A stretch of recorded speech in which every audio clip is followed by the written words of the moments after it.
Advocate Today. I am Laporsche. Listen, this Sunday, some of the most celebrated names in film will gather in LA for the 96th Academy Awards. The awards will air on ABC and be hosted by the one and only Jimmy Kimmel. I have two of the best movie buffs here at Equal Pride joining me to discuss all things Oscars. I'm so excited, y'all. Yes. We have Vice President of Entertainment Content, Tracy Gilchrist. What's up, girl? Hey, how are you? And we have our highly awarded and highly decorated entertainment correspondent, Rachel Smith. What's up? What's up? Wow, thank you. I mean, Tracy, we're going to have to send her a bigger check, don't you think? For those introductions. Really puffing us up there. Love it. I love a good intro. You know, during Women's History Month, we got to give everybody their credit. Okay, let's get to it. Let's start with representation, ladies. Now, Rachel, yes, you shared with me that there has been an incredible slate to female directors this year. Please tell me more about it. Yeah, I mean, it's kind of a problem the Academy has had year after year. I mean, we've had, controversies with Oscars so white, but Oscars are also so male, unfortunately. Yes. 3 of the top 10 nominees for Best Picture, 3 are directed by a woman, right? We've got Celine Song for Past Lives. We've also got Justine Triet for Anatomy of a Fall and Greta Gerwig for Barbie, but only Justine Triet from Academy of a Fall is nominated for Best Director. So I never understood, how can the other 2 female filmmakers be up for Best Picture, but not up for Best Director? In fact, in the Academy's nearly 100-year history, only 8 women have ever been nominated for Best Director. So this is a place we really need to improve. See, Rachel, that is insane to me that you said only 8 women have ever been nominated in 100 years. Yep.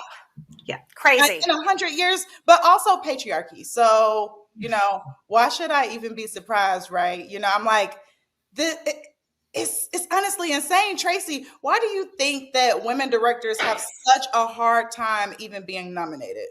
Well, like most things, traditionally, the film industry has been male dominated.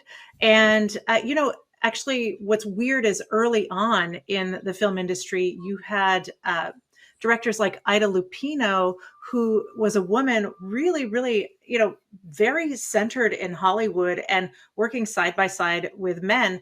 And then, of course, the code came in, which was this very Catholic kind of morals code that was being imposed on the film industry. And, that's where you see this shift from like saucy Mae West movies to you get this very religious kind of moral centered stories. And of course, women get pushed to the side even further.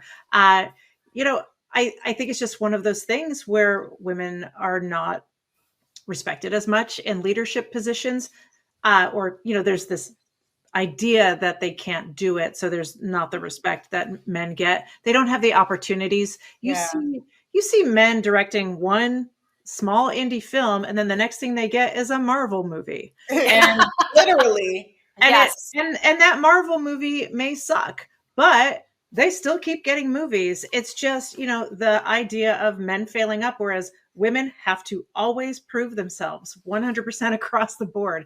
There's really not any leeway with that. So it's really traditional patriarchy, and they're trying to make inroads, but Rachel's correct. This is a little bit of a tough year with these 2 incredible films, their directors not being rewarded with a nomination. And Rachel, what about you? What are your thoughts on why women, why this is happening in the film industry to women in particular? Well, I really reflect what Tracy was saying, and it's interesting because in the past, sometimes they've been like, listen, we want to be, representative and, representative. I just made up a word. See, I'm getting heated now about the female issue. But honestly, they've said before, sometimes, they talk a good game, but they don't walk the walk sometimes, Hollywood, because they want to be inclusive. This is a progressive industry that should be leading the way for social justice and change. Yet they've also said it's a business, right? It is not show friends, it's show business. So they've said, well, lots of times we want to award female filmmakers, but they haven't been big commercial successful films. Well, hello, we just got Barbie this year. One of the biggest billion-dollar successes of all time, critically acclaimed. And you still don't nominate not only Margot Robbie, who was a producer for acting, which is fine because the movie is nominated, but Greta Gerwig, it's like when you have a baby and you say the baby's beautiful, but you don't credit the mother. That's like with directing. Right. But you know what? The Oscars really reflect a bigger problem in Hollywood because currently in 2024, the amount of female directors represented only make up 12% of Hollywood. So we're the majority of the population, but only 12% of directors in Hollywood. So when that changed, I think the award shows will follow suit. And I would say sarcastically, I wonder why that is, because we know that there is indeed a good old boys club. Okay, so it's been a great year in cinema for LGBTQIA+ actors, directors, writers, films, and characters. But as Bernardo Sims wrote in one of his latest articles on out.com, many of our favorite contenders were unfortunately snubbed and didn't receive nominations. So, Tracy, this question is specifically for you. Were there any films that feature LGBTQIA+ talent that you were surprised to see were not nominated? Well, yes, the big one is All of Us Strangers, directed by British director Andrew Haigh. He is himself a gay man. And this is a beautiful, poetic story about a gay man who is grappling with grief and loneliness and falls in love with one of his neighbors. He's also going home and dealing with, having come out to his parents and what that's like. It's a very poetic, really beloved film starring Andrew Scott and Paul Mescal, Claire Foy, Jamie Bell.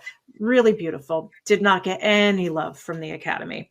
And then I have to say, my favorite film of the year, I am a Todd Haynes acolyte.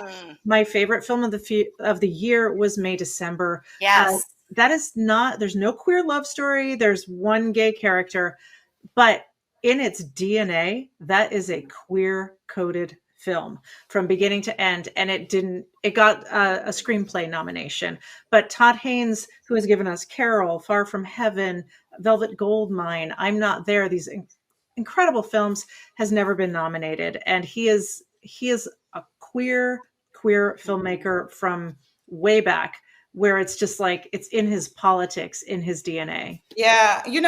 On the flip hand side, though, we do want to celebrate the talent that did receive nominations. Absolutely. There's room to do both, everyone. Yes. Films on our on out.com were films like Rustin's Killer of the Flower Moon, American Fiction, Barbie, Naiad, Maestro, just to name a few. So, Tracy, Rachel, which of these were a standout to you? Rachel, you go first. I like that you're saying listen, we've kind of criticized the Academy in Hollywood, but we should also celebrate any improvements we've seen. And we have seen some improvements in recent years. In fact, this year, 7 of the 20 acting nominees are represented by actors of color. So we could make some history here because Lily Gladstone, if she wins for Killers of the Flower Moon, will be the first ever Native American actress to win an Oscar. And she's been kind of a front runner. I think she is the favorite to win. So I think that will be a historic moment on, Sunday night.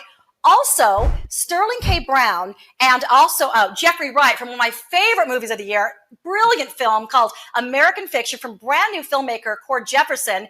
Now, if Sterling and Jeffrey were both to win their acting categories, that would be the very first time 2 Black actors won an Oscar for the same film. So we could see some really groundbreaking historic moments on Oscar Sunday. I love that. Okay, so now I'm excited. Tracy, really quick, what are some of your what is your favorite this year? My favorite film of this year, since May December's out. Well, look, I'm really pulling for Rustin. I love Coleman Domingo. I love that man. I don't know about it. I love that. But I have to say, after May December, I loved Poor Things. This film is wild. And it's nominated for 11, it has 11 nods, I believe. So, listen, everyone, thank you so much to both of you for joining me for part 1 of our Oscars coverage. If you want to see us get more into the predictions and hear what Tracy and Rachel has to say about what to look forward to, please make sure you tune in to part 2. All right, stay tuned. Thank you. Thank you.